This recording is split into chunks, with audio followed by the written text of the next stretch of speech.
Hello everyone, welcome to Switchcraft, the Fingerboard podcast.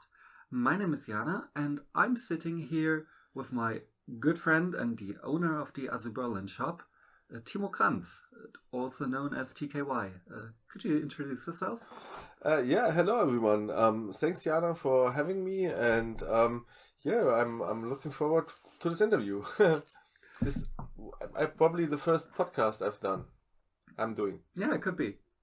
We tried to do a podcast before, but it didn't really work. So this could be the first one that gets published.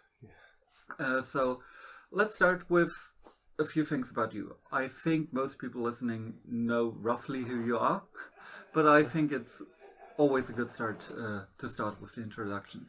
So, how long have you been fingerboarding, and do you remember how you got into fingerboarding in the first place?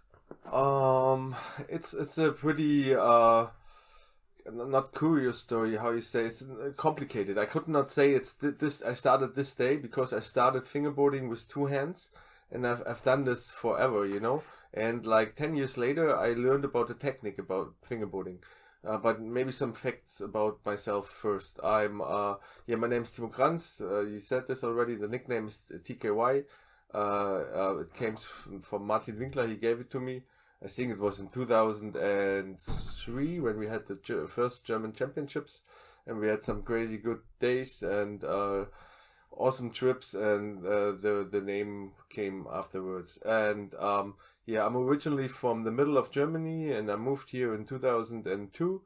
And I started fingerboarding actually when I started skating. This was at the end of the 80s. And I always had this fingerboard keychain things with me, and I learned about the technique, the real fingerboarding, you could say, which is for me the start when I started fingerboarding, which was in '99 actually, maybe 98, when the first series of tech decks appeared on the market. That's when I could say that's when I started fingerboarding. And before you were using keychains, like they were just things you could buy as a toy thing? Yeah, you had this in a regular good assorted skate shop. You had these things, you know. There were some keychains looking like a skateboard. Some of them full plastic and not even for the use for fingerboarding in mind.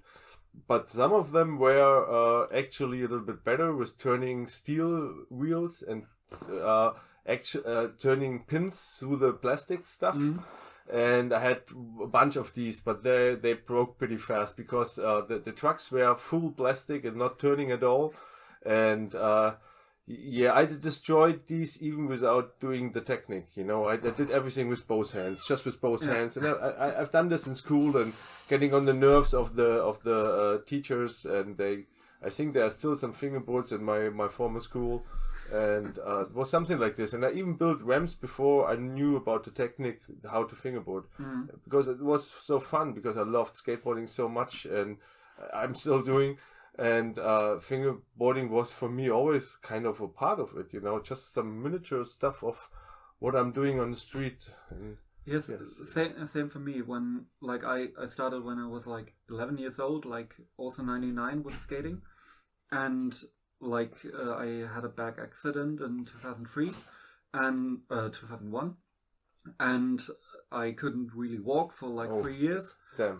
And I walked into a skate shop because when I was in a different town than my hometown, I would always go to a skate shop, and I saw a tech deck there, and I think I had one of the Mickey Mouse tech decks before. They were in a magazine, and I bought my first tech deck in a shop in Bozen in South Tyrol in Italy, and ever since I've been basically fingerboarding. So addicted to fingerboarding.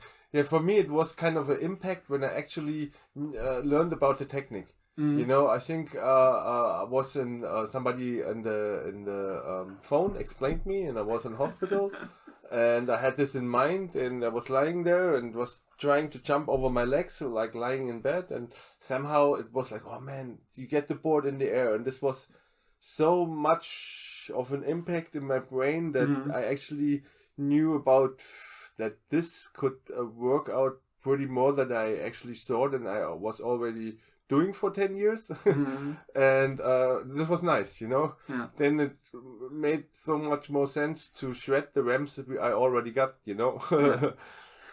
Yeah, I also built a lot of ramps back in the day. This was just part of it. Yeah, was part of, still is for sure, was part of it, and was just a nice thing. And yeah, probably know the big old ASI stair rails, stair sets, which was one of the first ramps we built, an 18 stair. Why not? Yeah, I don't think even one of the ramps I built survived. I think over the years they all got thrown away. Yes, for sure.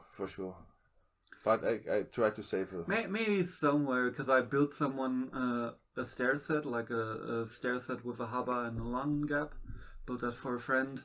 Like we traded for like some Black River rails that he screwed off his own ramps.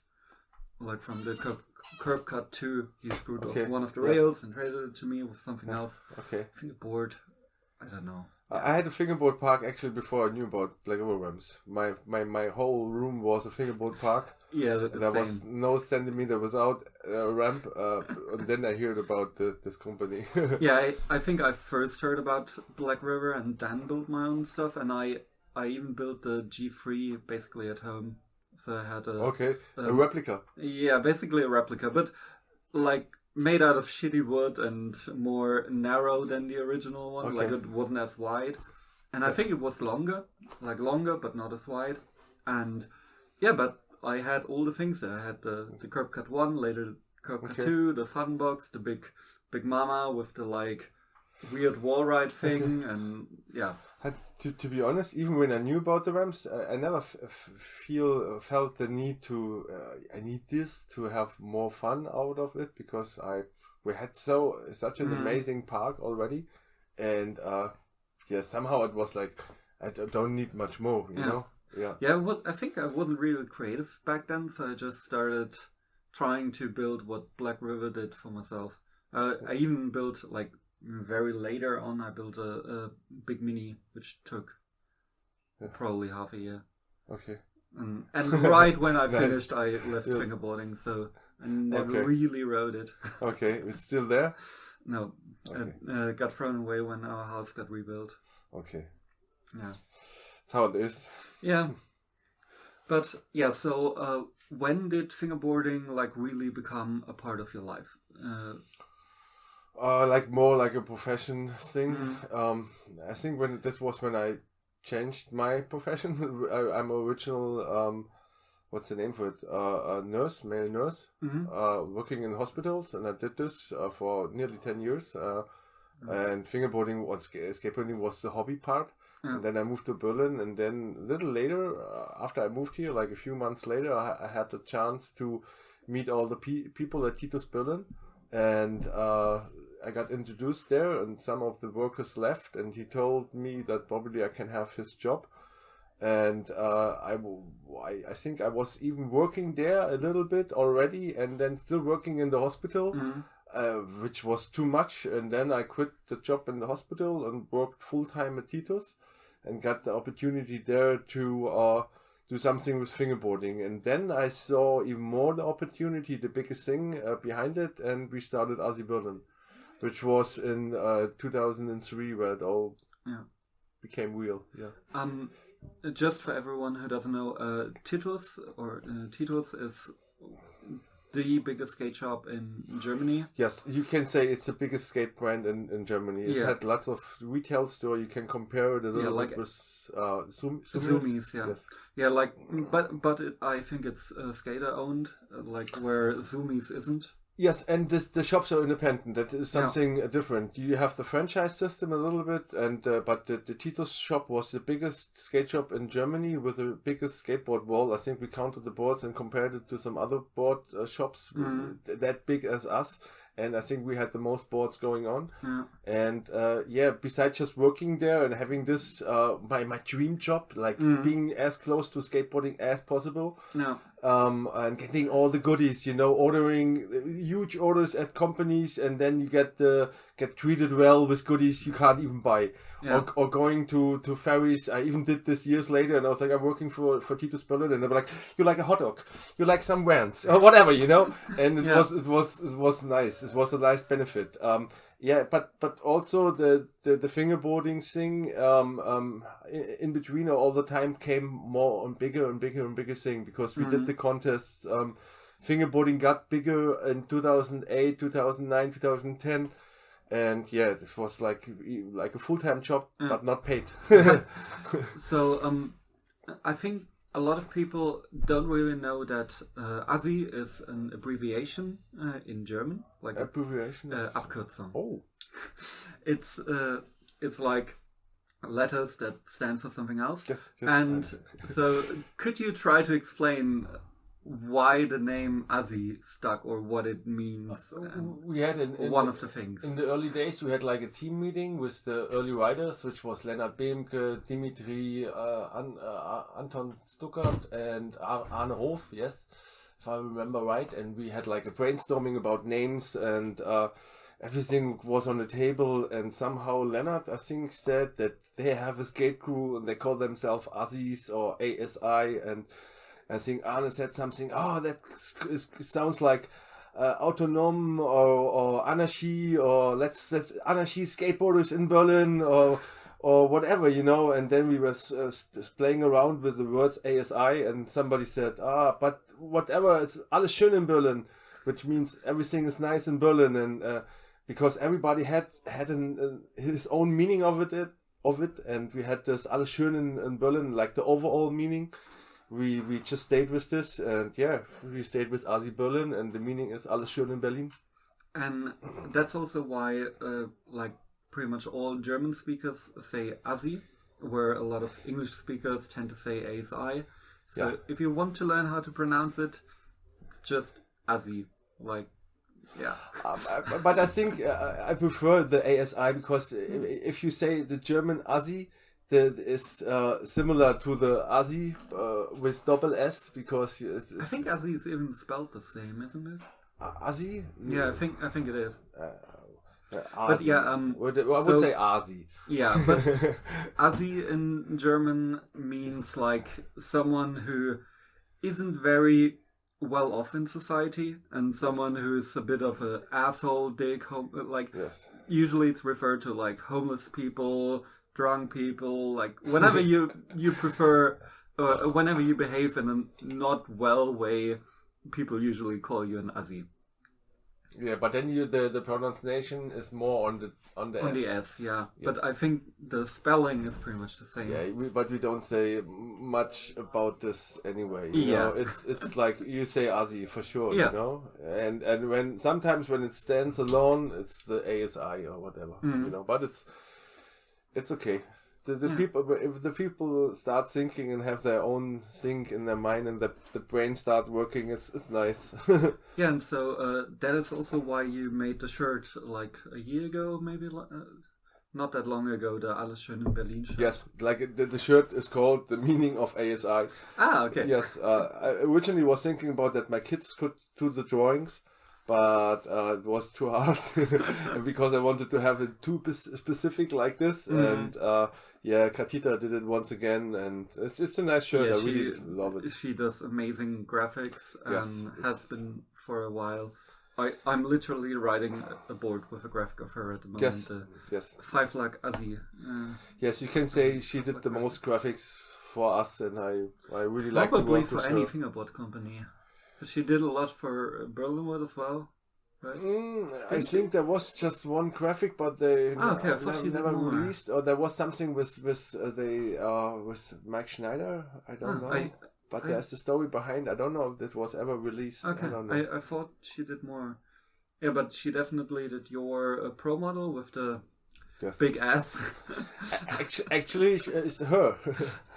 Yes, it's her back. She told me, really. I mean, a lot of times when you draw something, you take a picture as reference, and sometimes you have your own pictures as reference. It's super nice. It's a super nice graffiti style drawing, and she's how you say, a master of drawing. Yeah, she's really, really good. Yeah. Maybe you hear the kids crying in the back. Yes. Yeah, we're sitting here in Berlin on the street. No. Yeah. Kind of. Yeah. When like a headquarter of history with all this skate stuff around us, back in the office of the ASI Berlin shop. Yeah, it's a small office, but it's stuck with magazines. I think I have like hundreds of treasures, or even more, for sure more, and all. I have all slab magazines and trench world magazines and the skateboarder magazine as well. Yeah, lots of issues. The skateboarder, that was the one I was reading as a kid, because it was in German, and back then my English wasn't too great.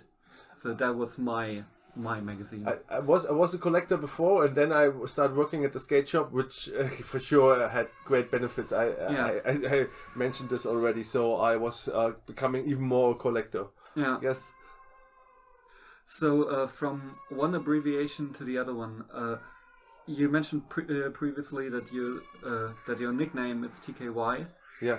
Can you tell us why? Yeah, I mentioned already that Martin Winkler gave me the name TKY, and I think it was after we had a contest in Freiburg, and it was all the people back then, and we were hella crazy. It was in 2003, the German Championships. You sure that was 2003? Because I was at the German Championship in Freiburg in 2004. And I think the year before it was the series, or was it was the series. It was the finale of the series. No, it was not the final. It was just a step. Just a step. I think the third or second. The first one was in Munich. Maybe it was the second one or the third one. I don't know. So we were all in Freiburg, and I didn't even know the people pretty well. And I think after the contest we drank and eat and walked through the city, and I think there was like a high bridge over the river, and it was like a round bridge, and it was like maybe 1 meter wide, this thing, like an arc. An arc, yes. Yeah. And I just the people was walking over the bridge, and I started walking on the arc over it, and then the people start thinking it was just fun, and then coming back down, and was thinking, I should not go back down now because nobody knows me, and now they think that I'm cheating, and then I'm going all the way up, and it was like, whoa, man, this was like 10 meters high or something, and on all the way on the toppest and the highest point, there was like a metal pole with a light on, so I had to get myself around this metal pole, and I was hella drunk, and everybody was staring there, or maybe even some people were walking, or not everybody was watching, but Winkler was watching, and then I walked down on the other side, and it was pretty heartbreaking, not heartbreaking, heart shaking for me as well. And the next contest, Winkler had stickers, white little stickers out of the printer made by himself.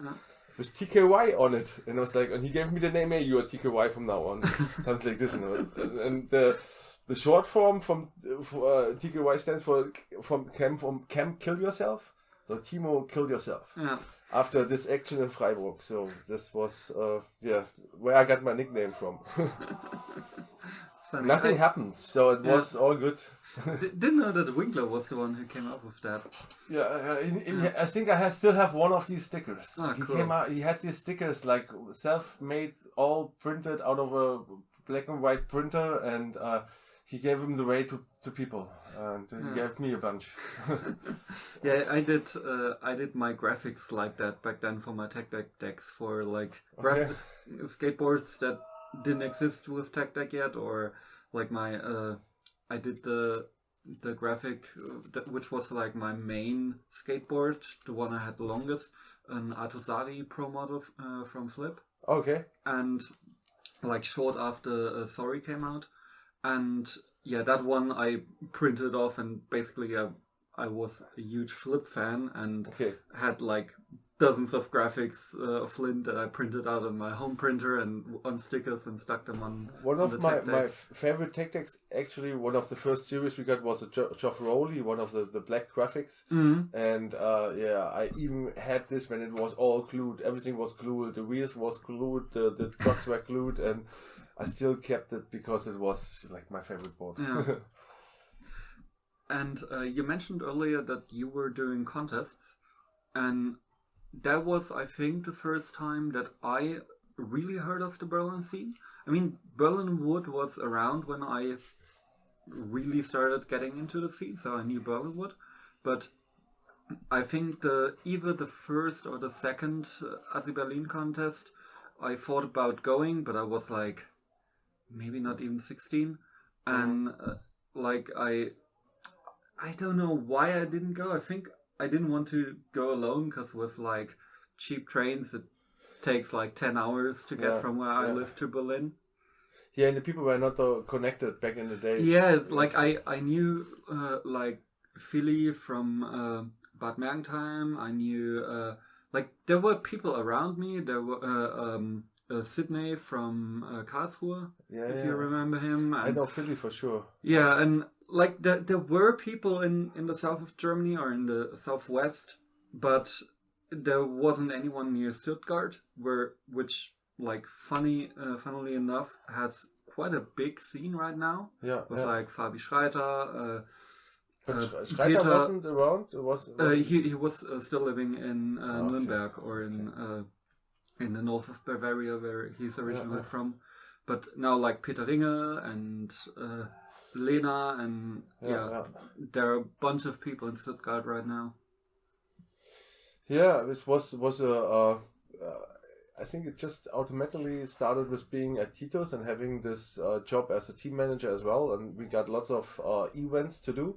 Mm-hmm. So I was used to do events a lot because we were hired somewhere in south of Germany, and we went there with a mini ramp and the fingerboard team and the skateboard team, and everything was somehow like an event, but without the contest, you know. Yeah. So I was pretty used to it. Just like a demo. Yes, like demo. Yes, for sure. And we had, I think, I organized a few little fingerboard events, like the first one in 2003 already here in Berlin, and then one, I think, a couple one, but all these super little ones without the flyer or something. In 2004, but the next one, the first big one was in 2006, because I saw there was the opportunity, because next to the Tito store there was an empty property because the bike shop left, and I was just asked to do something there, and I was like, why not doing the fingerboard contest? And we had like a months of preparation. We did the flyer, and I think that was the one I wanted to go to. I think it was and Tobias Fieler won, and there were already like 30 people or 35 people participating, which was pretty good, and I didn't expect this. And we had a lot of prizes from Tito's for sure, from the shop, and maybe even other sponsors. I'm not sure. I was doing the flyer with Timo Lieben together as his old computer at home. I think he did the first 3 flyers for ASI on his computer, or maybe the first 2 for sure. Yes, and ever since I was doing contests. It was first the ASI contest every year, which got bigger and bigger. I think the ASI number 5 or ASI number 4, we had like 128 competitors. Yes. And the contest actually was in a cage. It was pretty crazy because the venue was fucked up. It was like I went there in the morning at 9 o'clock. I was booked the venue from 9 o'clock on, and I went there at 10 o'clock, and there was still a doorkeeper, and I hear some techno music out of the venue. And the doorkeeper opened the door, and I tell him that I'm the one who booked, is booking the venue right now, and he told me, I don't believe you, and shut the door. And I was like, oh my god. And this is how it started.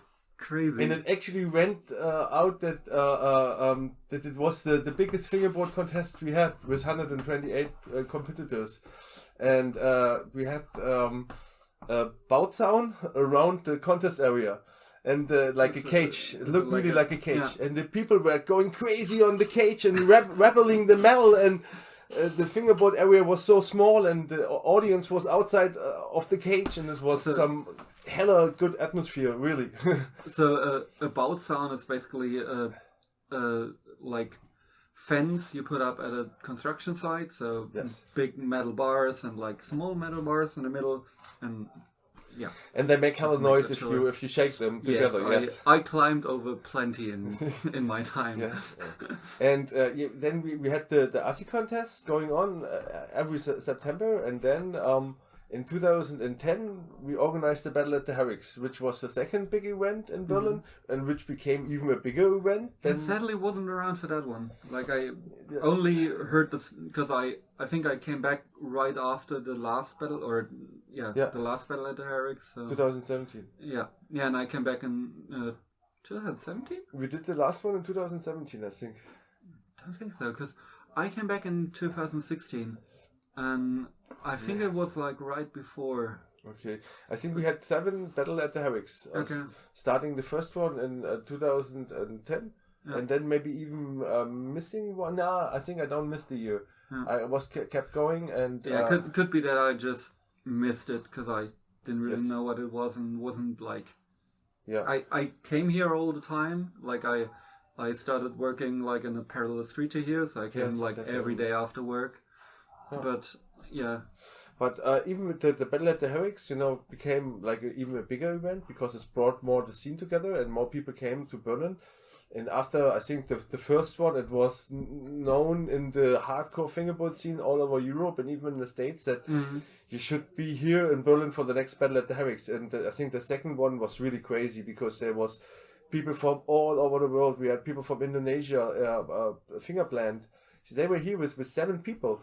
And people from Russia and people from the States, and the atmosphere on stage was super crazy. And I've only seen videos. But you see that the winner gets €1,000 cash in hand after he beats up all the other ones, and it was a really good thing. And maybe we should bring it back one day. I would love to experience one. I've been asked a couple of times, but even for a reason it ended. It ended because it was not that special anymore for people. It was like I had to invite a lot of people, more than 64 that I needed, because everyone was like, yeah, it's nice to be invited, but actually I can't come to Berlin.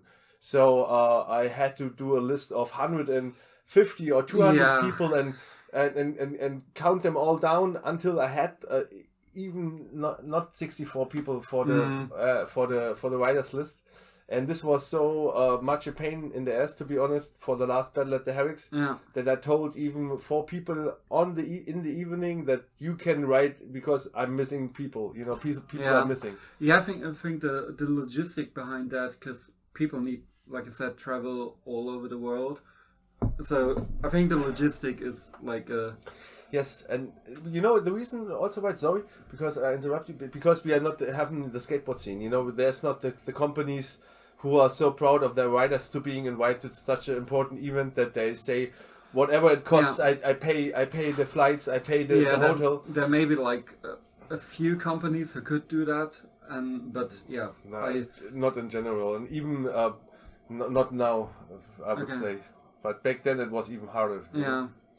Yeah, because in skateboarding, like you said, it's just a thing you do. If you ride for a company, they send you all over the world, and we've seen that with like even riders like from like River for the skate team, and we did the Battle at the Herrick's to honor Battle at the Herrick's. We did Battle at the Herrick's to honor Battle at the Barracks. And for sure, if you've been invited to Battle at the Barracks, there's not the question that you will show up, because you have got the invitation.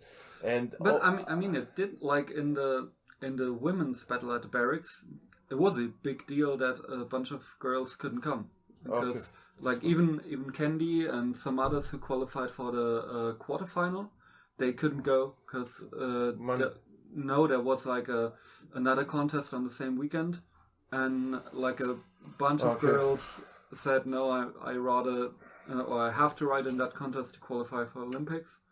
And that's why I don't remember who won, but the girl who won got eliminated before, and she got got to re-enter. And for sure it's nice, but I could see the importance of the contest going down from year to year. You know, it was harder to get the 64 people together from year to year, and in the last year I feel it was not right. The contest was not that special anymore, and it was the reason I had to give it up. Otherwise, it was just like I would blow it, you know.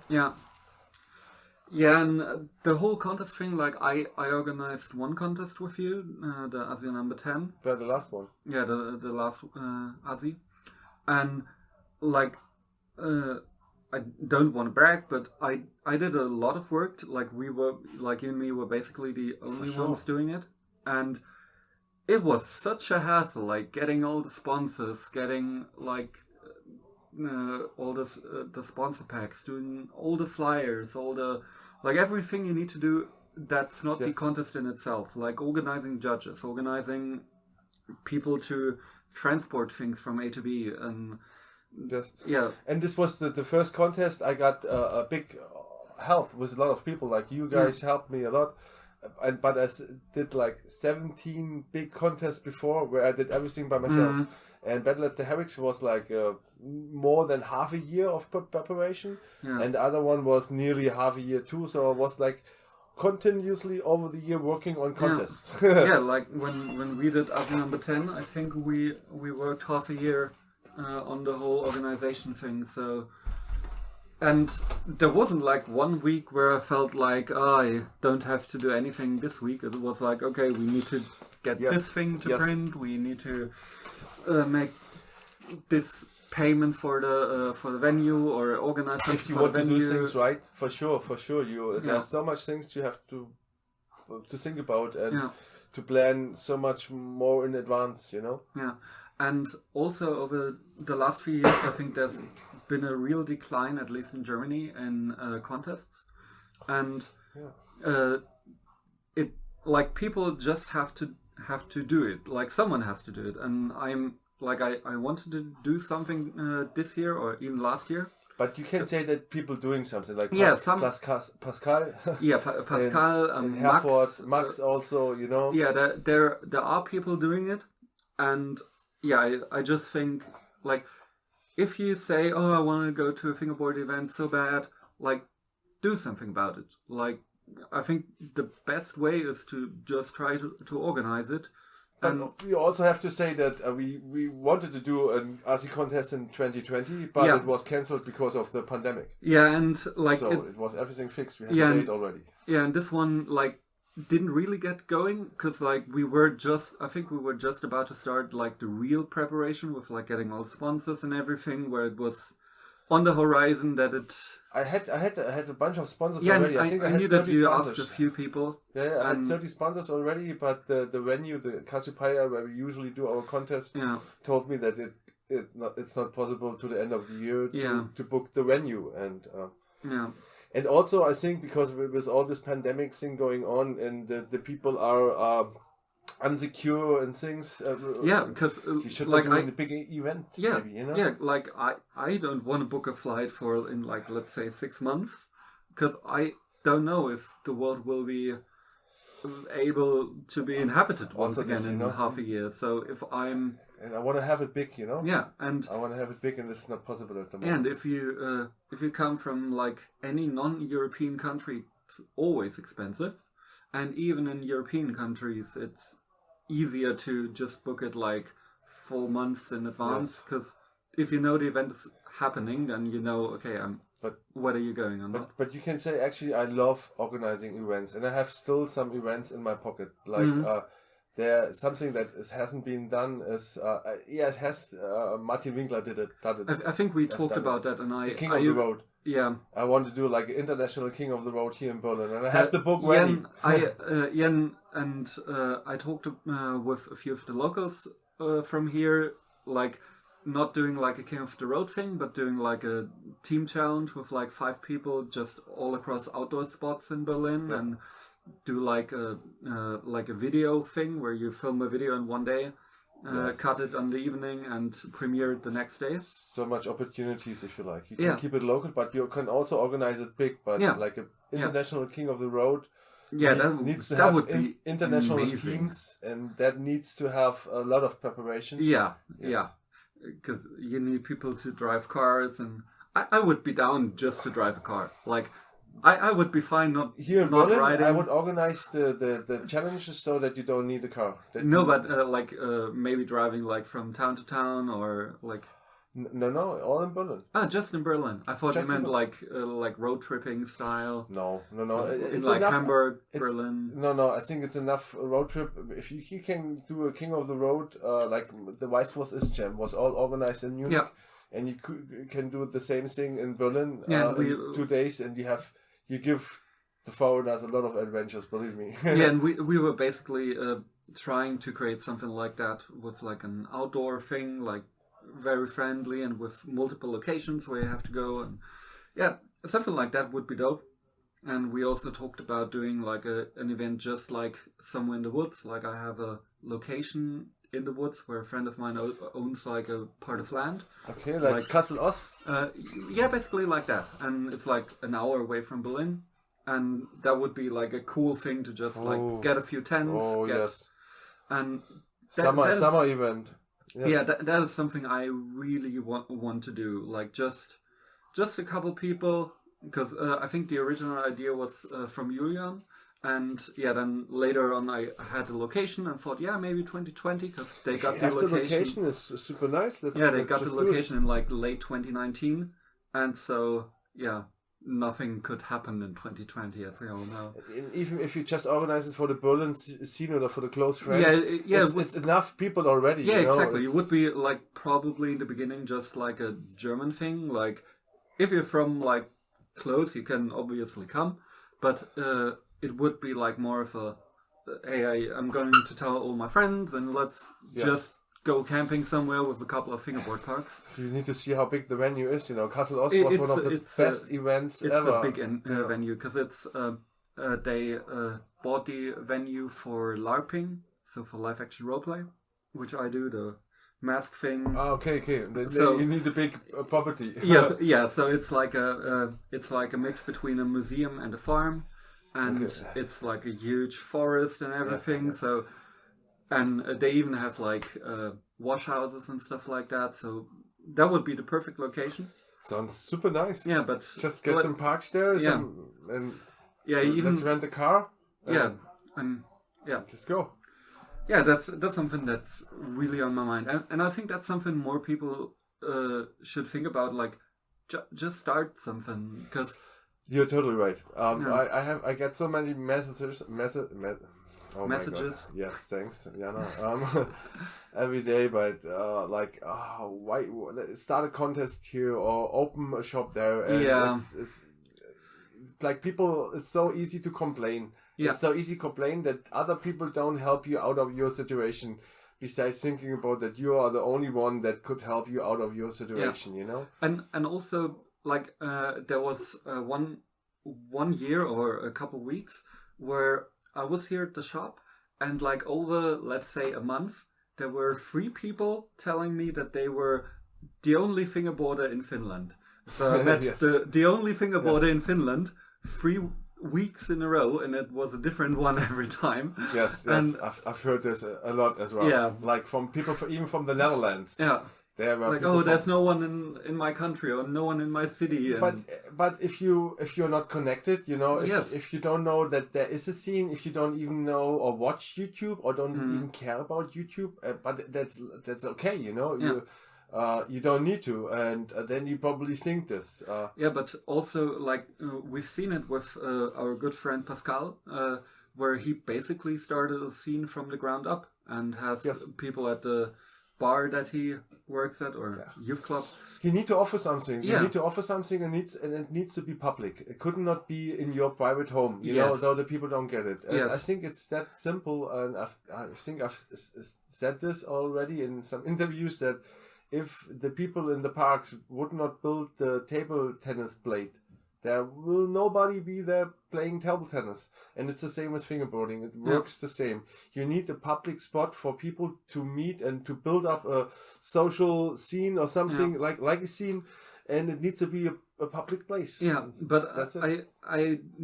I don't really like public fingerboard parks that much, because I like most times they are at a skate park.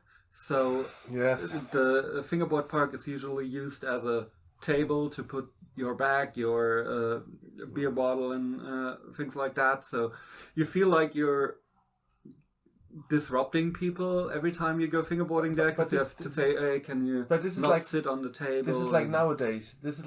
Because back in the day there were no fingerboard parks at the skate parks. Yes. But we had a lot of skate shops with fingerboard parks, and they built up the scene. And this is what I was talking about. We had like 25 shops in Germany, mostly Titos, who had a fingerboard park for maybe 1 year or 2 or 3, and they built up the big German scene. More. Like I was really bummed that my local Titos never had one, but like the one in Stuttgart, but the one in Karlsruhe had one. And there were a lot of shops. And ever since I was like maybe 4 years old, my parents and I would always go to northern Italy, to South Tyrol, and like we would go there like 2 to 3 times a year, because we had friends there, and went there for vacation. Like it was, I knew that place better than my home.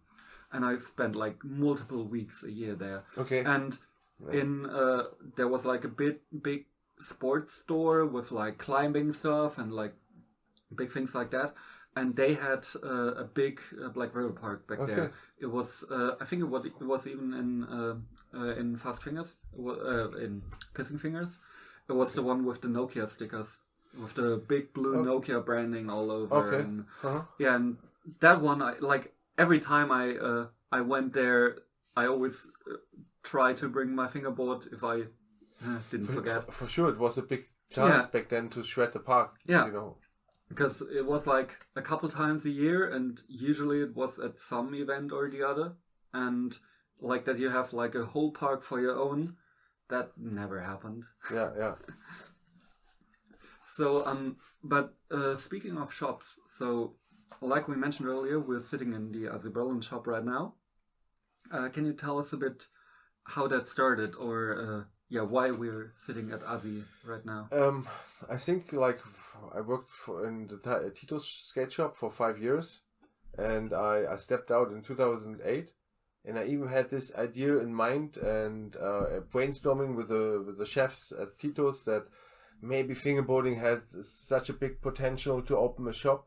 Because we were, you live in Berlin, in Berlin Mitte, which is the center of Berlin where the shop was located, and they were just building the Sea Life building in front of us, you know, and there were spaces to hire, but super expensive. And they told me that how much tech tax I need to sell every day that I could hire this place where the rent was.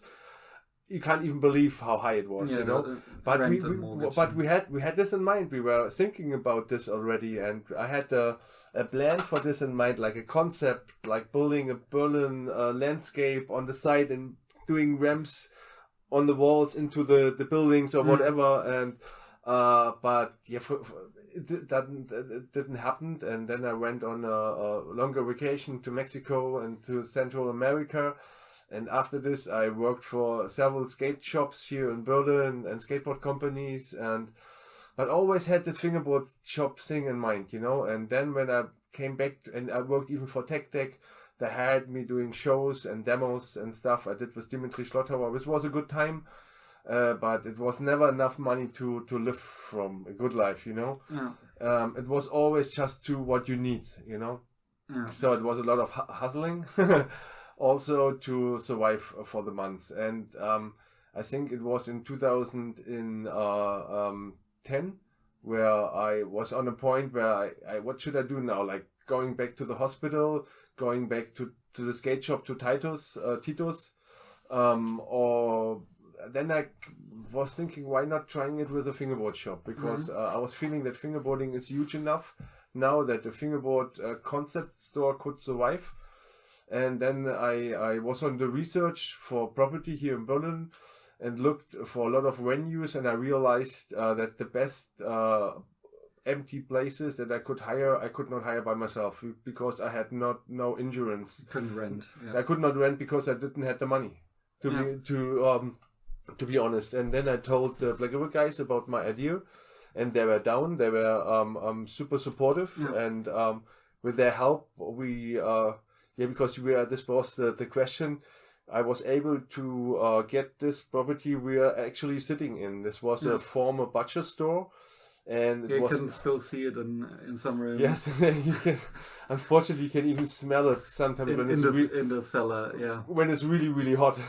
Yeah, because it was a butcher store for over 50 years, and this was one of the property I eyed out the most because it was always closed. There was not a number in the window, nothing, and it looked from the outside that it was perfect because it was long. It was several rooms and something, and one day I was going by with a bicycle. I saw it was opened, and I went in, and there was already the guy doing the paperwork with some people who want to rent it, and I had a short conversation with him, and it was the secretary of the landlord, and we were super sympathetic with each other, and he was like, okay, he was turning around to this family and like, okay guys, we need to wait 2 weeks more. And he was like, okay, you got 2 weeks now and we need all the paperwork done. And I was like, okay, crazy. I phoned the guys in Schwarzenbach, and they founded the Black River Stores GmbH. It's a legal thing in Germany for companies. So basically like,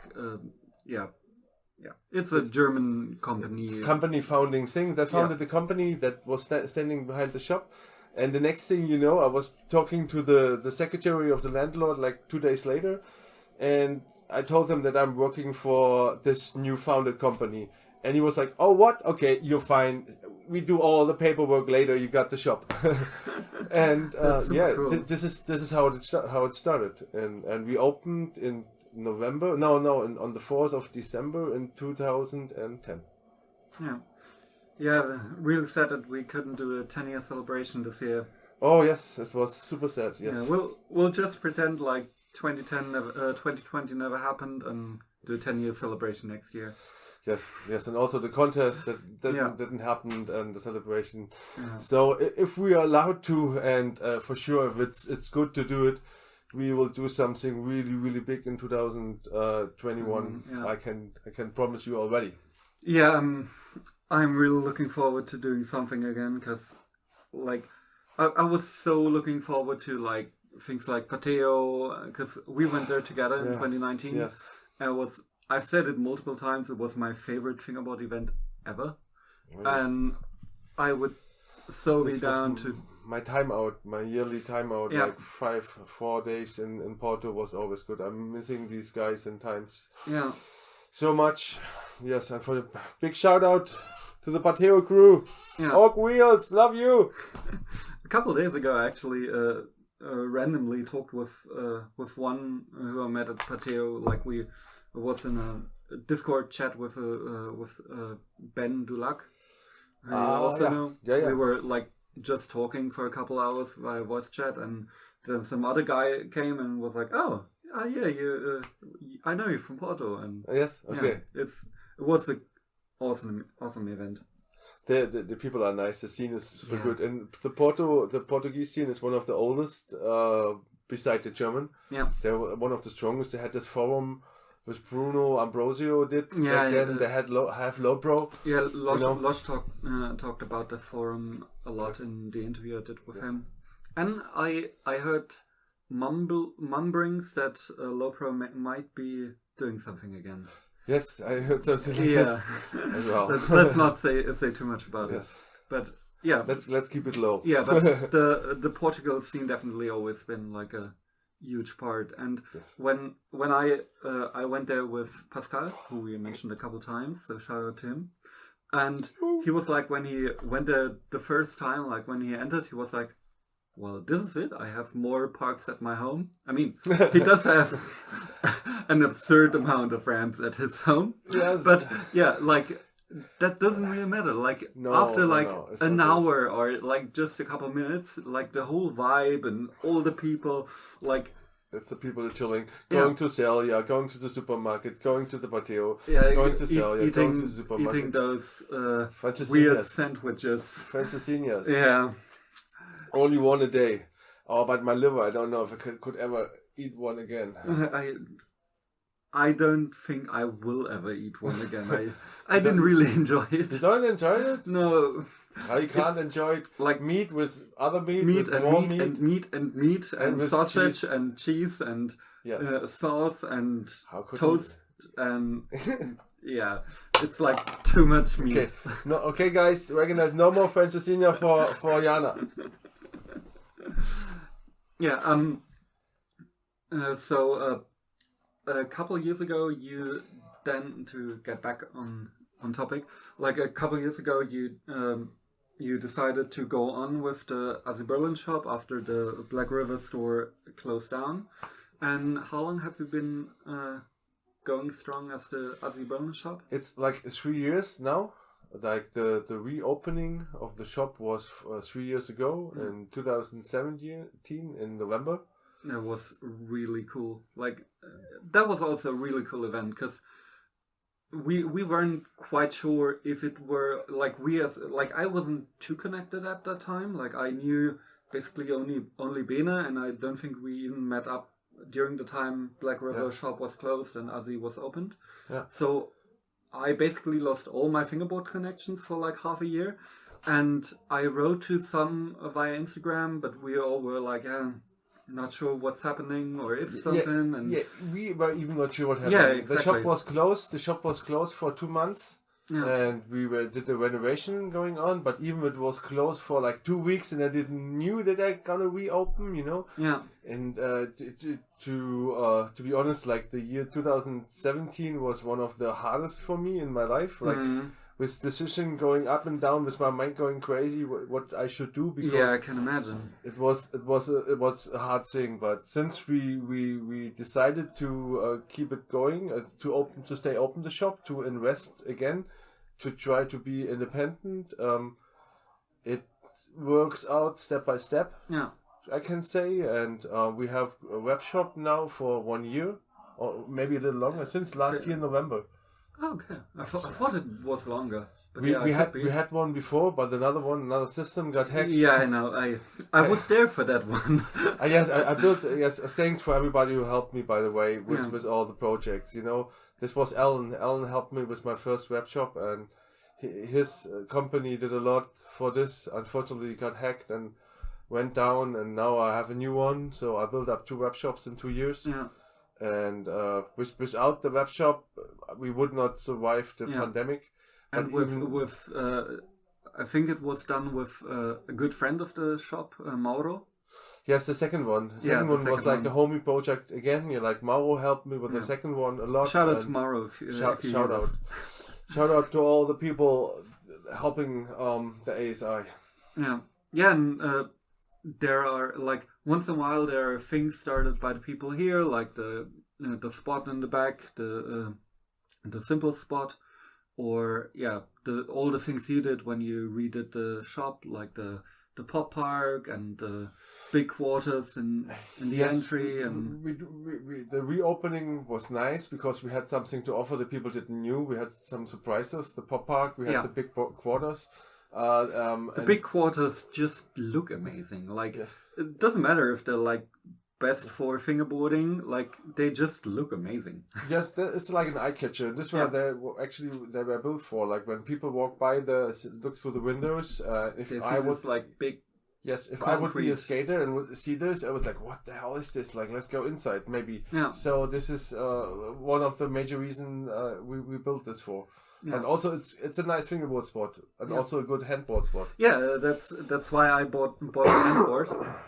And sadly, like not long after, I shattered my elbow, so my handboard career is over. Yeah, and also with the shop, we did it step by step. Harry built the Harrier Wonderland like a year later, and then we had the park built by Hennemann and Julian like a year later. Yeah. and like half a year ago, I think it was already half a year ago. the stoned guys were here and brought they brought a new park as well. Yeah. And we even plan to get more spots and have more individuality. Oh man, individuality in the shop, like because in the basement there's some space we can use. Even in the back there's some space we can use. There's I would love to have actually a new Black River Park and not this one anymore. But I don't think we're gonna get one. So we probably we get rid of this one we have and give it back and even build another same spot. There was this Black River Park from the contest, from the ASI contest. Oh yeah. And I think I sessioned this for like half a minute because the weekend was too intense for me to give me time. I think I wrote it more, and I mean I did write it at the evening after the event and on the next day when we were at the dog shit spot. Yeah. I think there I wrote it, but during the day, like, I was so busy. Like, I was doing the check-in, I was doing the judging, and I during did all the contest day was impossible to do it, and even on the after party it was impossible, or the day after.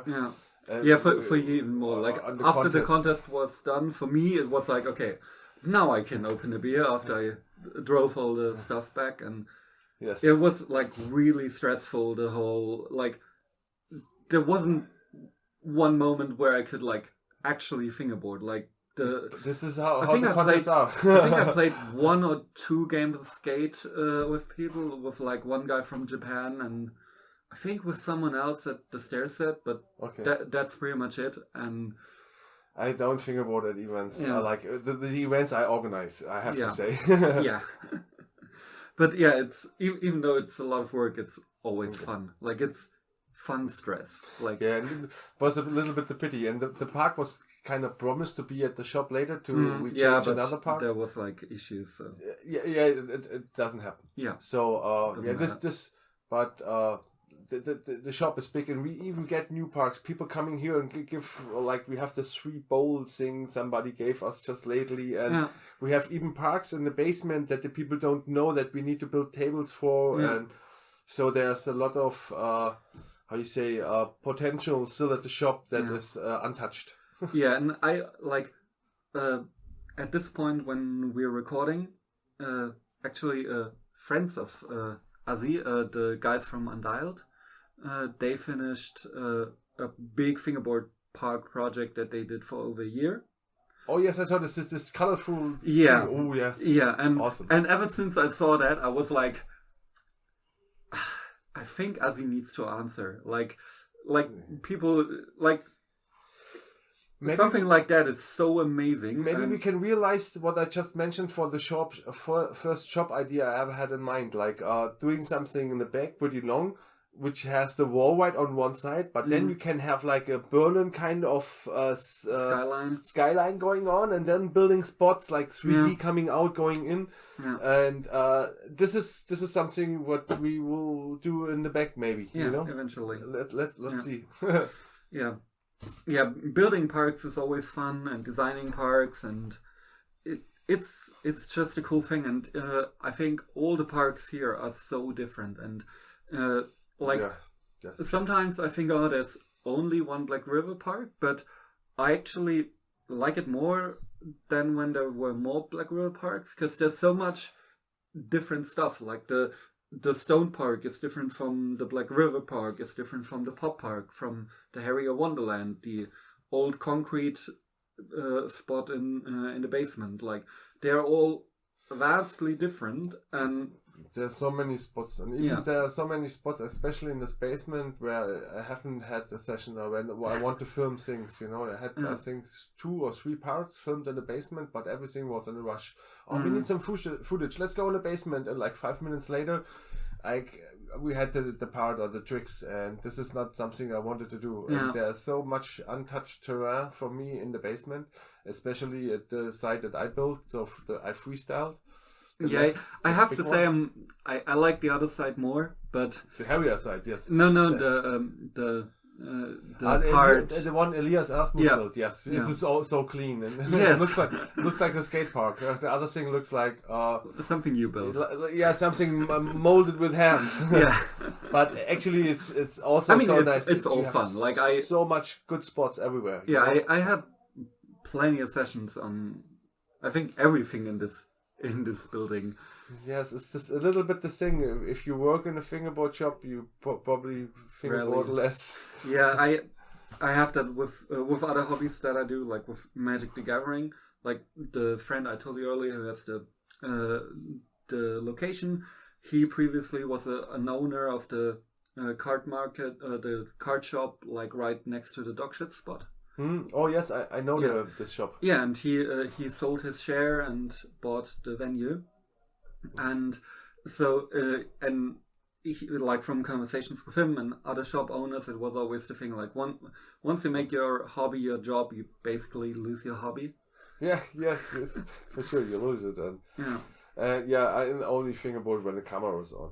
Yeah, I mean. To be fair, when we were at the last Fast Fingers, I was quite surprised on how well you did. Like, not to be mean or anything, but like I hang here all the time. Usually when we're allowed to, and I rarely see a fingerboard. Like usually it's like, oh, let's film something, and then you do like a hand plant or like your signature trick. Yeah, something which is not too hard to get into it. Yeah, and then at the basically the World Cup, you I think you got into like top 10 or 10. I think I was the best one out of Berlin. Yeah, I think so. I think this is what I wanted to receive this title, and it was good. And I mean, there even was Dimi was even there, and I think anytime you're better at you're doing better in the contest than Dimi, it's always something to. Yes, it's okay, and even the level was super high, and I think Dimitri put everything on one card with one trick. He tried like 4 times too much, and he lost some time. And I didn't expect to get that well, but I think I had one like big flip 50 or something over nearly the half of the table, and which was nice and got me next round. But you're right, I'm not that used to fingerboard daily anymore. These were the days in 2009, 2010, 2011 when I was hired by Tactic. Oh man, we had the demos going on. We need to fingerboard that much that I had I don't know the word, the Sehnenscheidentzündung. It's similar to carpal tunnel syndrome, but I think that isn't like the exact thing. But a thing in your underarm. Your underarm gets red and big. And I had this from fingerboarding. Yeah, like your wrist towards your elbow is like swollen and hurts. From too much moving. And I had this from fingerboarding, so I knew how it is. So even from back in the day when I was still living at my parents' home, I was fingerboarding that much. And I even stand up, I could not sleep, build a spot, did the trick, go sleep. Really, I did this a lot of times. Yeah. Was thinking so much about something. And to keep with the World Championship thing at the Fast Fingers, how many times did you become World Champion? Because I know that you're a former World Champion. Yes, actually I'm 2 times World Champions, and 10 years ago, before I went, I won the Fast Fingers in 2009.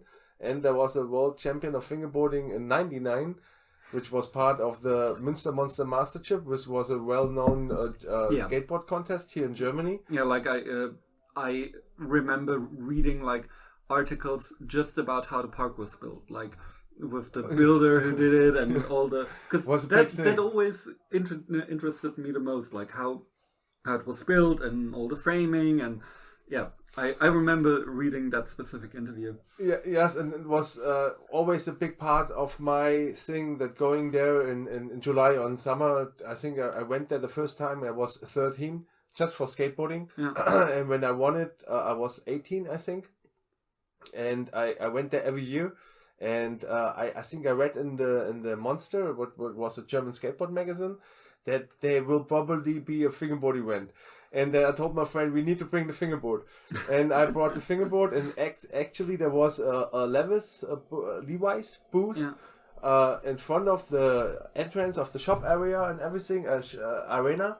And they had a fingerboard park there, mostly self-made stuff with something maybe from Tech or plastic in the middle, but also a big gap, a big handrail and stuff like this. And I was shredding, and then they told me about the fingerboard event, and I need to participate because I looked that I knew what I'm doing. Yeah. And actually I was the only one who could do a proper tree flip. Yeah. And I participated, and then I won this event on Friday, and then I was announced the world champion. I even have this thing here, I think there.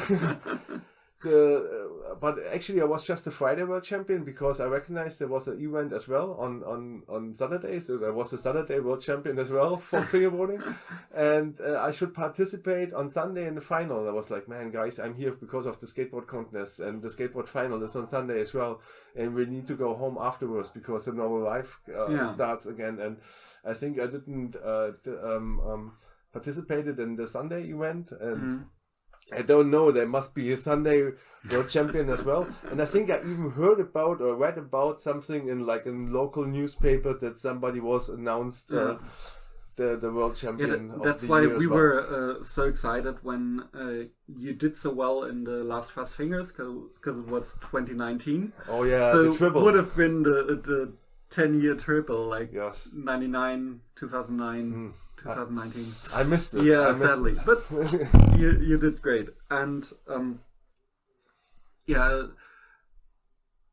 and now I lost my train of thought. No problem. Looking forward to have the contest back. Like even like Fast Fingers. I probably will be next year if it's allowed to have it.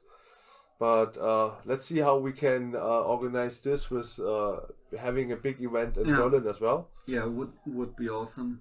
Yeah, I think so. We definitely gonna do it if we are allowed to. Yeah. And just a short other thing I wanted to ask you. You mentioned before that ASI started basically as a fingerboard team. Do you remember who's on the ASI team, like officially? Oh yes, because I just had this in mind because I want to do something with the original team riders. None of them ever had it's pro model, you know. Mm-hmm. And I want to honor these guys and give them what they deserve. And I think even I'm getting a pro model, so they guys, I think they deserve it. And also not all the not everyone gets a pro model who was on the team. But the guys who are still a little bit active. Yeah. And people like Dimitri and people like Leonard and also people like Max. Mm-hmm. And there's Ramon and there's myself. I don't know. I actually need to ask Gene because Ramon told me that Gene don't want to be mentioned at the ASI team anymore. Ah, okay. And but we had some good conversations lately. Let me ask again. Yeah, I made this graphic for him already before, which is this love and hate thing. I don't know if you saw it. Yeah, I think where I think I get his heart and jump on it or something. I don't know. It's a lovely graphic. Yeah. And so he has his pro model graphic already. Even he don't want to be on a team anymore. I don't know. I love you, Gene. Just to let you know. So we have Max, Ramon, myself, Dimitri, and Leonard as the core people. If I don't forget anyone now, it has to be Gene next. You know. Yeah. And what about the girl from Switzerland? She's there in the team. It's Melinda. Yeah. But because I want to do some graphics, some comic characters of each of us. Each character should point out one of our specific behaviors or whatever, you know. And I think it's enough to do this with five guys or with 5 people. And you know the movie Kinder des Zorns?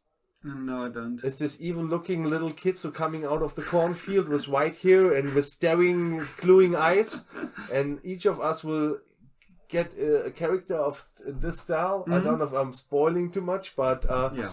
And our favorite designer, Katita, is doing the job, and we're gonna have a meeting soon. And That would be dope. yeah, let's see if the team writers listening to this. Yeah, I think like in general, like having your own products is something that really sets you apart from other stores, because there are other fingerboard stores, but not a single one on this scale, and like exclusively fingerboarding, open to the public all the time. Yes.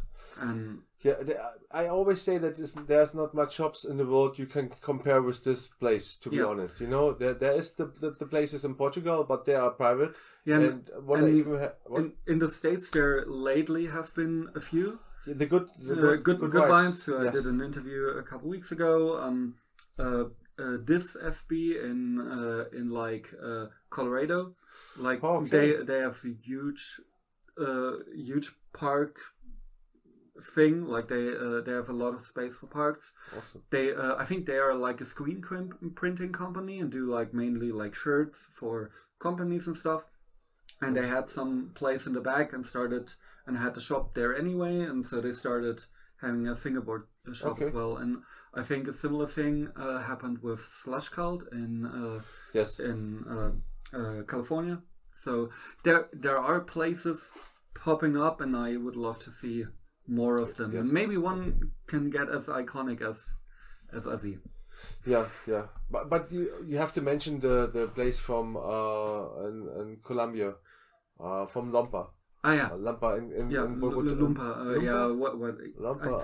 I'm Bogota. not quite sure, but yeah. It's a luchador, and for sure the places in Indonesia and Malaysia and I was on the just Philippines. about to say that, because they have even older shops and so much dedication in the scene. It's like I would love to talk to one of those, because it's like a whole separated scene, because they're not really on Instagram, or at least not. They are, but yeah, it's like it's. I think there's a huge language barrier, and they're doing their own thing. They have their own market. Yeah. And when they see the stuff here, which is imported, which is super expensive. Yes. And luckily, I think they focus on their own thing, on their own strength. Platoon and because they have amazing riders. As it looks like the best fingerboarders in the world comes out of this area. Yeah. Really, they can beat us with even the other hand. Because it's a lot about like support. Like if you build the infrastructure to help people fingerboarding, or to just help people meet other people, like. Ever since I came to, or started going to the store regularly, I became a much better rider, just because I'm hanging out with you're hanging out with other people who are like in Magic, like the trading card game that I play. We always say you only get better when you get beaten by people who are better than you. Like you learn a lot more from losing against a better player than winning against a weaker player.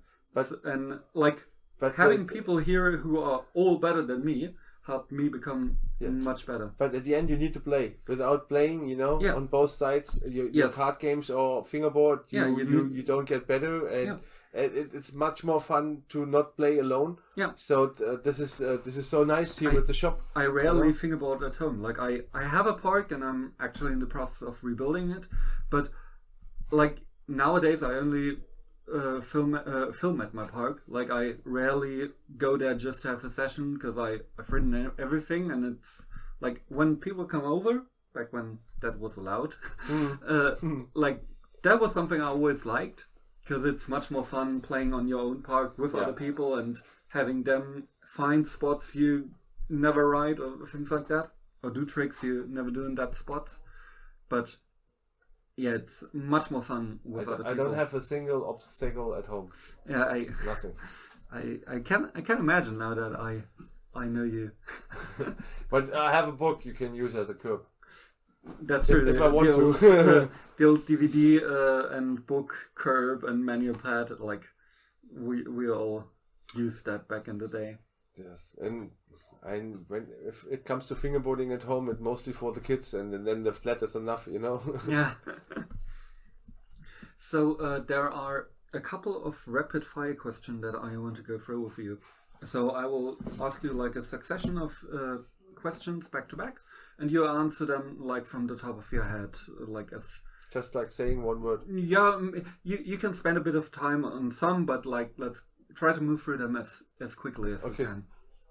So, what's your favorite wheel? Oak. What's your favorite deck and or shape? Oh, that's a good one. I used to ride Berlinwood and love Berlinwood the most, and they're for me the best boards.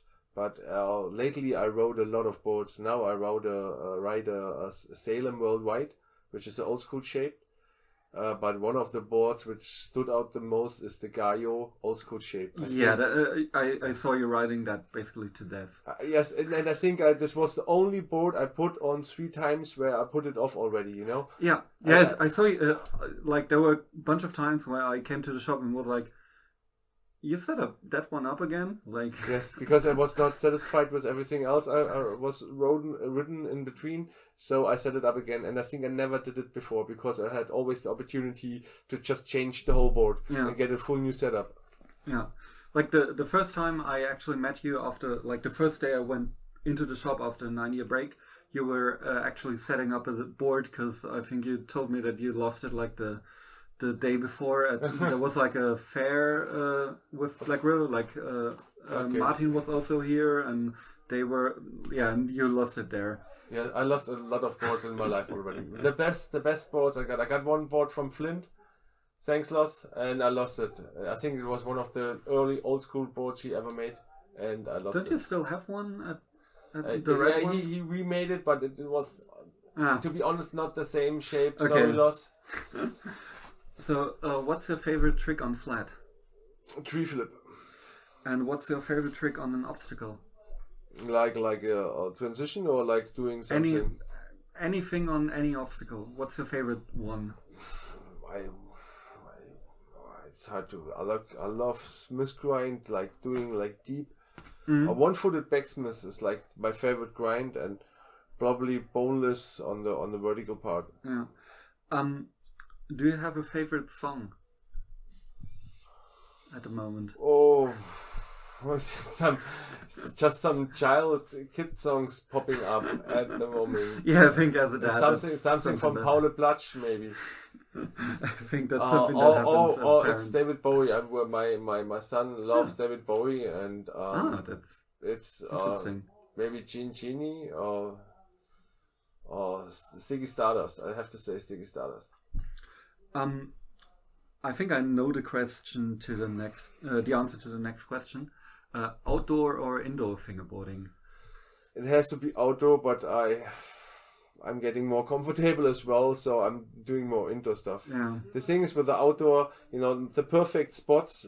Maybe this is a good thing for people to know. The perfect spots are on the ground, and how you fingerboard on the ground, mostly by lying or hanging there or on the knee, crouching weird and something, and you have to lie on one arm because you need the strength in the other arm to even do the trick. But the best spots are on the ground.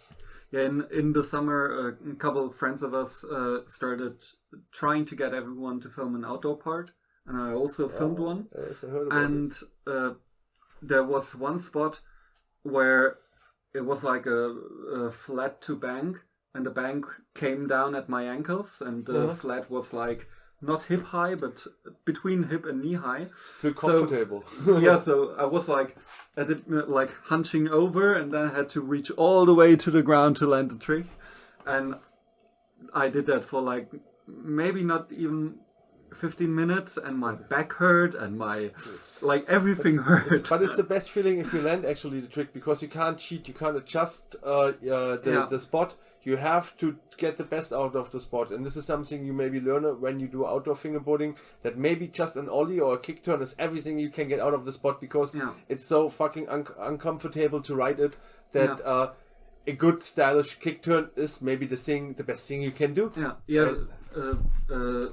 Another local at the store, Bolle, he told me always make it simple when you film outdoor. And the first trick I was starting to do was like on a mani pad we found, a variable flip nose mani, which is a trick I'm really good at usually.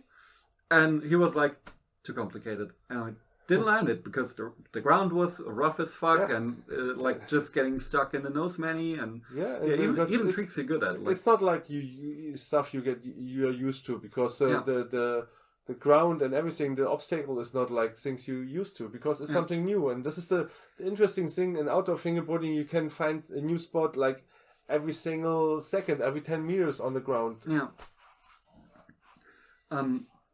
I usually ask what you do for a living, but since we're sitting in your shop... Yes, I'm working fingerboarding. I work in a fingerboard shop for a living.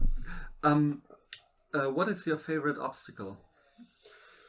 Oh, it's a wall ride. It's like a kicker to the wall ride. Maybe a wall ride where you can even have a lip on top, but it needs to be a kicker wall ride thing. That was, I think, one of the first ASI breaks you did with like a...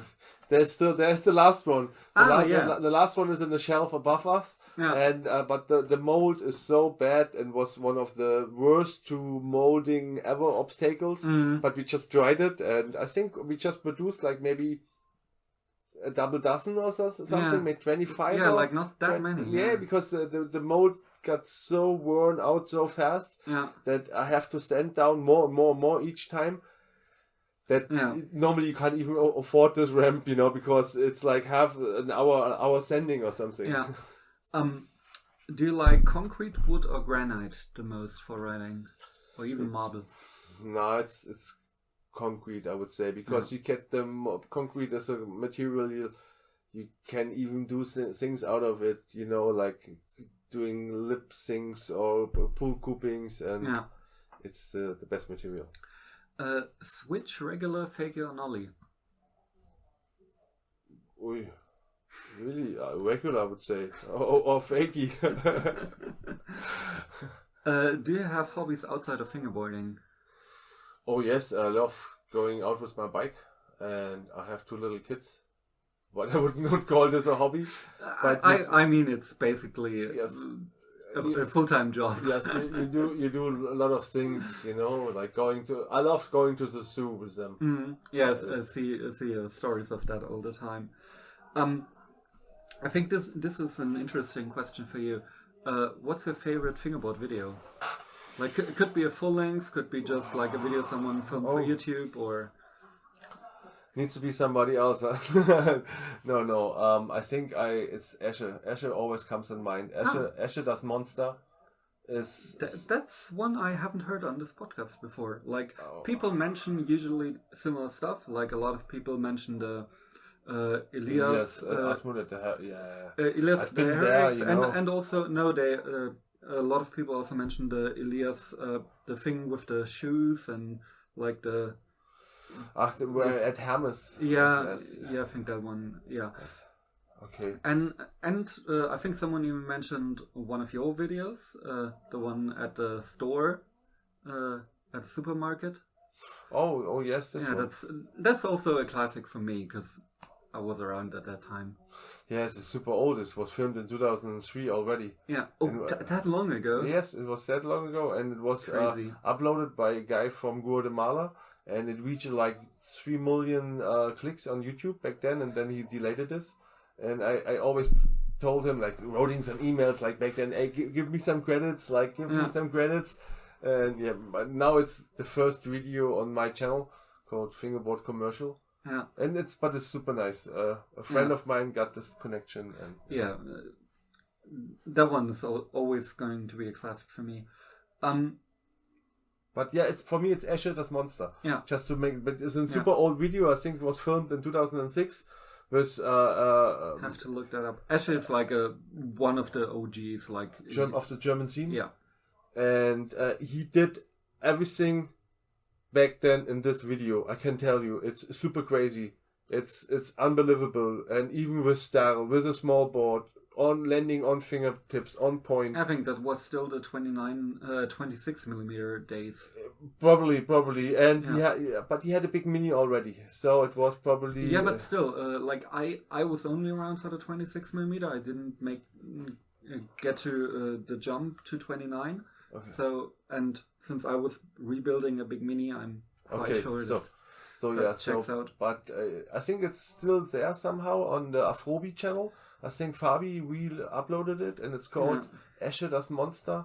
Something like this. It's 6 minutes long. I have to watch that when watch it when I'm done here. And otherwise, I could recommend everybody to watch ASI Berlin Disorder. It's the Weißwurst Ischem video from us from Munich. Also, the Hitting the Streets of Berlin is also an absolute classic. So if you haven't watched that one, that's like the outdoor video. If you would have asked me about my favorite project I have done, I need to mention this one because this was so much effort. This was like a 2 years project filming for research, filming for a fingerboard video. And even the friendship nearly got broke because it was such an intense work thing. And but everything got fixed later on. But it's for sure my personal favorite video I've ever done is Hitting the Streets of Berlin. If you could get one Black River park, which one would it be? I would say the one that I've mentioned, the park from ASI number 10. This is the one with the long rail. I think the first one he built like this. Like similar to the one he did for Fast Fingers. Only because I haven't shredded, and this was the park built for the contest. Mm-hmm. Yes. Do you prefer flat ground with an obstacle or a park? I would say park, then park, because I like the transitions more, Yeah. Or even a bank, just a bank. Yeah. Heel flip or kick flip?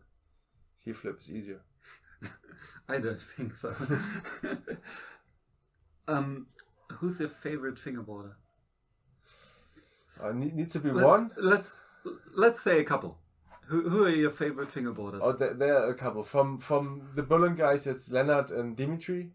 Yeah, Dimitri is being mentioned a lot. Yes, and he's unbelievable good because I spent so much time with him, and I even throwed his cell phone out of the window at 6 a.m.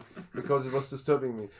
And this was one of the tech deck demos things. And Leonard was ahead of us because he had the style already, where nobody was even thinking about style. Leonard Binker was a name that got mentioned in the forums back in the day a lot.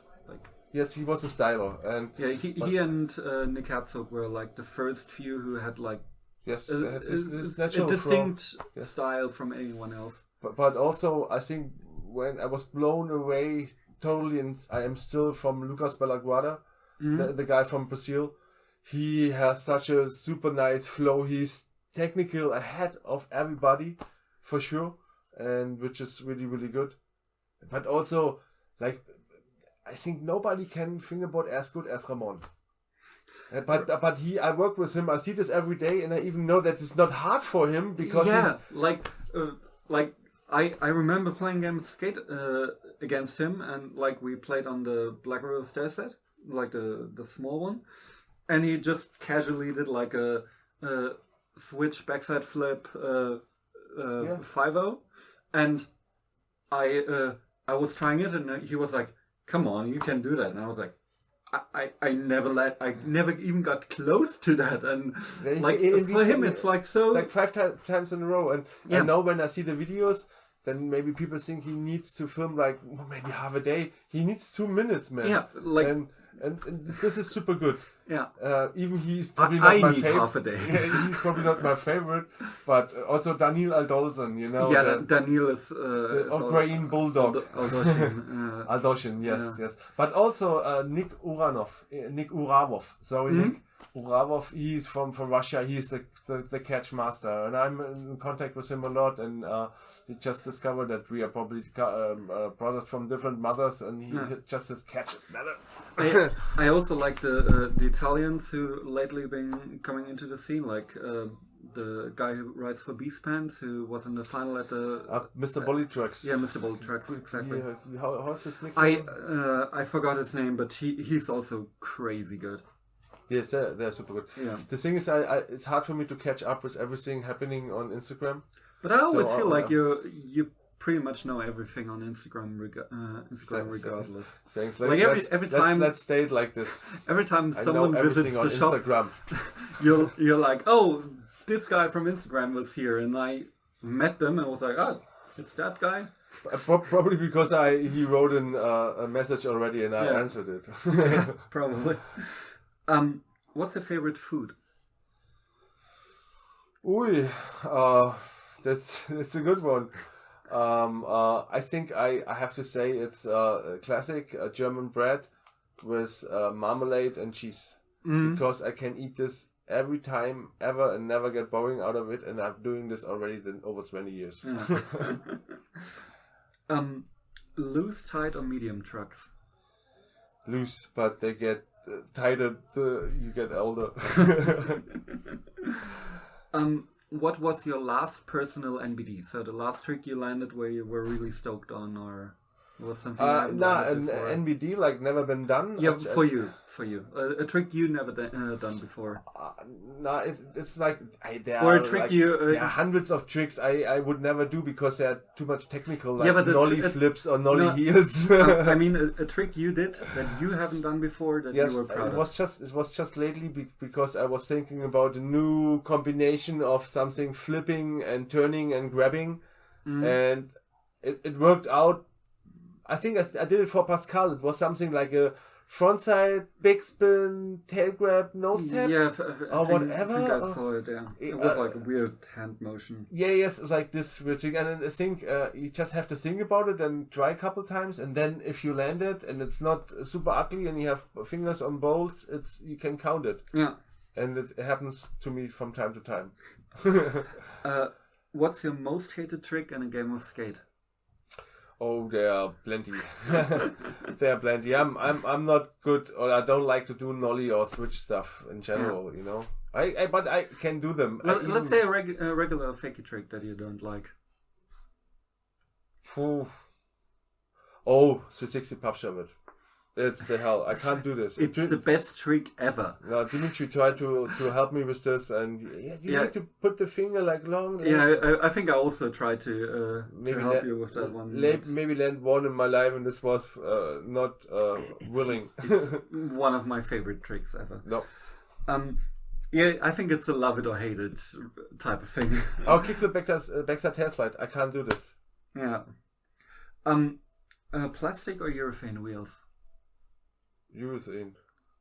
Not even a question for you. What's your favorite beverage? Your favorite drink? Lately, I have to say it's the Belgian one, which is over there called Omen. Oh wait, it's so good. Oma Belgian beer. Ah. It's the best beer I ever was drinking, and it's out of bottle that look like champagne, and that's what they have in Belgium. They have every average beer bottle looks like a normal champagne bottle.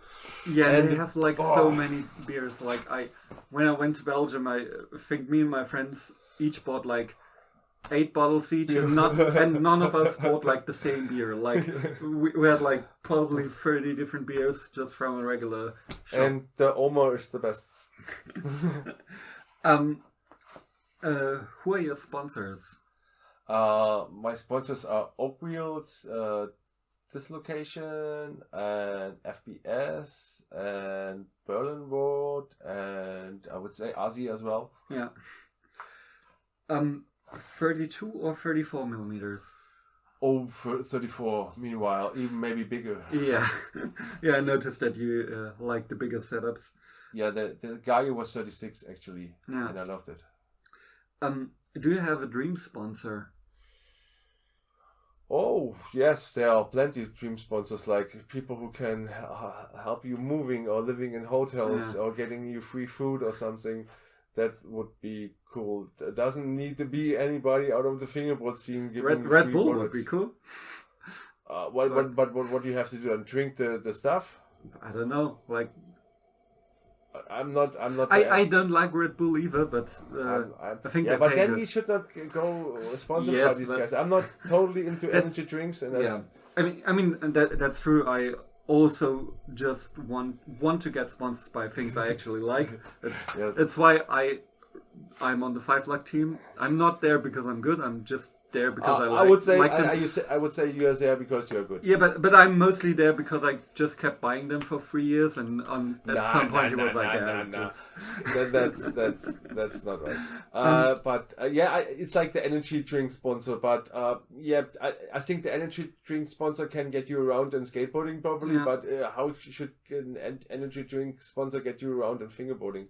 But maybe like a car dealer, car company with like that sponsored like a van. Or just sponsored by MasterCard or whatever, or by Rewe. What's your favorite Instagram follow? So the Instagram account that you like seeing content of the most? Oh, that's a good one as well. I know, I only ask good questions. I really like stuff that how you say that chills me. Like I like some street art pages. That it's really something else, besides some fingerboard content. Yeah, I can imagine. And for sure, it's Fingerboard TV. I love and look the most. But I think what's on top on my Instagram, it's probably something like this, like some street art or some nice destinations where you can just watch the picture and dream for a second, before the next DM comes in or so. Yeah. And the very last question, what's your favorite overall company in fingerboarding? Oh, maybe other than ASI Berlin. Yes, I should not say ASI Berlin. But there are good companies. There are so much good companies who are doing amazing job and who doing a good work, and I can mention a lot of them because they helped us a lot, and they're just nice people and doing good things like Oak, like Camel Pro, Max from DK, even Planktoon, Pro FB, Nick, he helped us a lot, and your sponsor, Bert.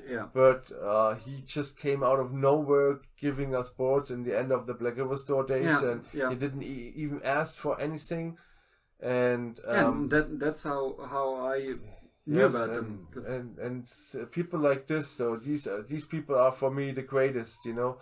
There's all this Indonesian and this Philippine scenes. These people write so much nice emails, and I'm in contact with a few of them. The guy who I made the podcast with lately, yes. Oh man, you know what we are talking about. Pipanjari or something like that. Papanjari.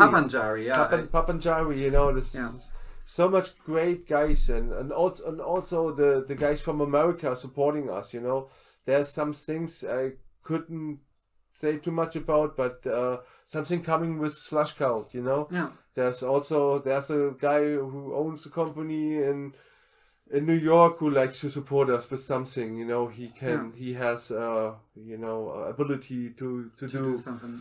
And yes, there are a lot of great people, and I love Central America, Colombia, Simple Decks, Alex, Mia Hermano, same with Mexico, There are a lot of great people, a lot of great guys and scenes, and I can't pick the most special one. I think that's pretty much it. Like, there's so many cool people doing cool things all over the world, and you just have to support the ones that are close to you or that you want to see grow, and and also support local first, and support the ones who support you, and to grow in total, and to help each other out is a good thing, and never forget your friends, And also, if you do something wrong, you probably should not hide your ass and put the head in the sand. Maybe